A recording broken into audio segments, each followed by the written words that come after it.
What's going on, everyone? So Los Angeles Lakers are limited, but have enough to get some trades done, right? Obviously, the Lakers have multiple needs. They need centers. They need, wing depth. They need shooting. They need, in many ways, a kind of retooling of the entire roster outside of like a handful of guys, maybe, right?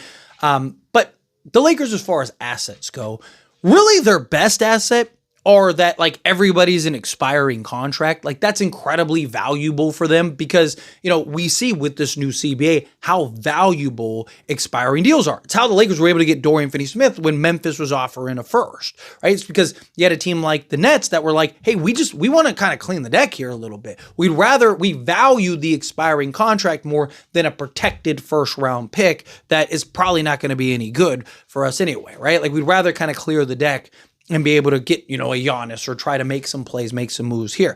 And that's still going to continue to be a thing. You're going to have teams that are going to want to get off guys that made bad signings or guys just don't fit or they don't want to be as good as they have been or they're not as good as they thought they would be, right? But also that asset is an appreciating asset, right? The longer we get into the season and the closer we get to the trade deadline, the more valuable that becomes.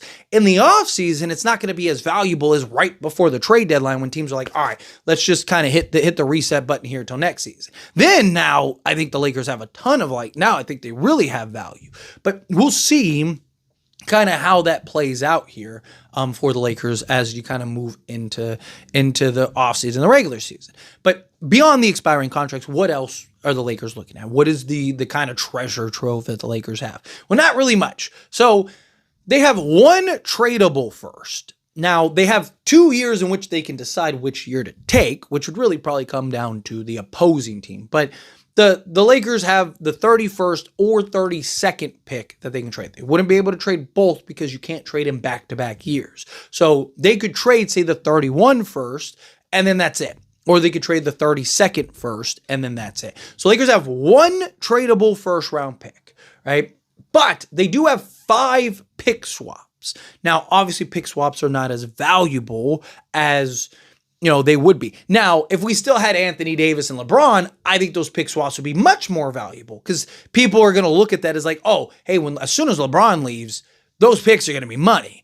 Now that you have Luka, I don't think teams are going to value those pick swaps as high as they would because teams are going to look at it as like, you have one of the 5 best players in all of basketball and you're going to have that for the next 8 years, 10 years, whatever, right? So, teams like a 2032 pick swap is great pre-Luka because it's like LeBron and Anthony Davis are probably not Lakers at that point, right? And so they're probably the worst team in basketball and we're in the green, right? But now it's like in 6 years, Luka's going to be 32, right? He still might be one of the best players in the NBA. Lakers could be a championship contender at that point, right? And now we don't have any value, right? So that's the thing that teams are going to look at is like, okay, well, how valuable are their pick swaps now compared to what they would have been in previous years, right? So the Lakers, as far as second rounds go, they got 1 second round pick. So again, the Lakers are very limited on assets. They're not like completely dry. They're not like some of these other teams like the Bucks or whatever, where it's like, dude, they don't have anything to trade for like 5 years. Lakers do have things like assets to trade, but it's just what do other teams perceive that value-wise, right? And teams are also going to know, like, depending on the player, depending on the trade, we're probably trading them a guy that's going to help them be better for the long term, right? Like, if you trade Mark Williams to the Lakers, Mark Williams is probably helping the Lakers for the next 10 years. Even a Daniel Gafford, right? Like Dallas, our buddy Nico, yeah, don't get me wrong, he's probably more than happy to help the Lakers. But Daniel Gafford, it's like, okay, Daniel Gafford's going to help the Lakers be good for the next 6 years. So a 2027 pick swap doesn't really do anything for us, right? So like the Lakers are in this like position to where it's like, they have a ton of value, but the value that they have that's valuable is more valuable into the trade deadline than the actual, off season. So the question becomes like, how many moves are the Lakers going to be able to make this upcoming off season? Are they going to be able to get 2, 3, 4 guys this offseason and then just go get those last pieces? Because ideally, in a perfect world, Lakers kind of get everything they need outside of like, okay, maybe a minor tweak here and there. You get to the trade deadline and you're making that minor move here and there, right? Or an opportunistic trade comes up or whatever and you're making that move, right?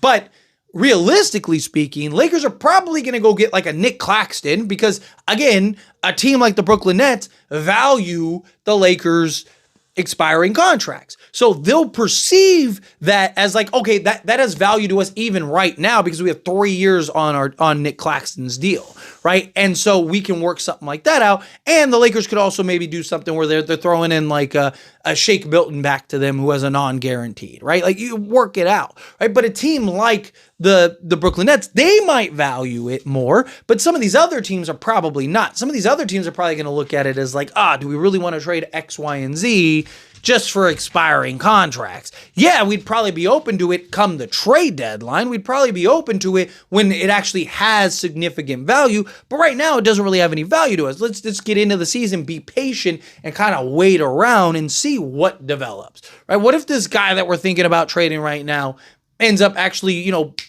taking off and ends up being a real piece, right? Maybe the value goes up, right? The Lakers' expiring contracts are still going to be there. Right, Lakers, there'll actually be more value, right? So those are kind of the questions. I'm curious at how much are the Lakers actually going to be able to get done this offseason. Lakers, I expect to be very active. I think they're going to be very busy. I think they're going to do and pursue a lot, but I do worry that they're not going to be able to they're not going to be able to work at solving all the needs until we get closer to the trade deadline. But that's fine. As long as you can get kind of, like if the Lakers could get, say, a Nick Claxton and then sign like 2 free agents, right? Whatever, whether it's a mid-level exception, a taxpayer, whatever, right? If the Lakers can just get, say 2 or 3 guys this offseason, perfect, right? Maybe take a flyer on a guy, right? Cool. Boom. Here you go.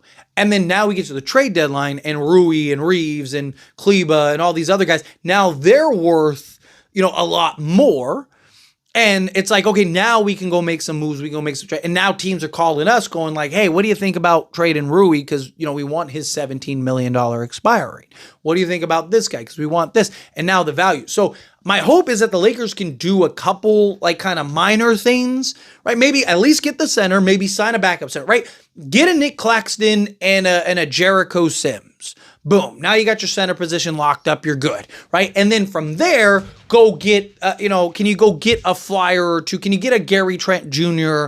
on a vet minimum, right? And then Nickeil Alexander-Walker on a full mid-level exception. Boom. Now you got those guys. And then now it's like, okay, we're going to get in the offseason. We got all these expiring contracts, right? We didn't have to give up a first. We still have our first. We still have like 4 pick swaps or whatever. Now we can go make moves at the trade deadline. That's my ideal scenario. But let me know your thoughts at opinions down in the comments below. What do you think? How do you feel? What are your thoughts? Think the Lakers get something done? Do you think they don't? Either way, love to let me know down in the comments below. That being said, if you haven't liked this video, hit that like button. Helps me a lot. So we enjoy these types of videos and I truly appreciate it. Not subscribe to the channel, hit that subscribe button. Turn on the bell notifications. Appreciate y'all. See you in the next one. Thank you.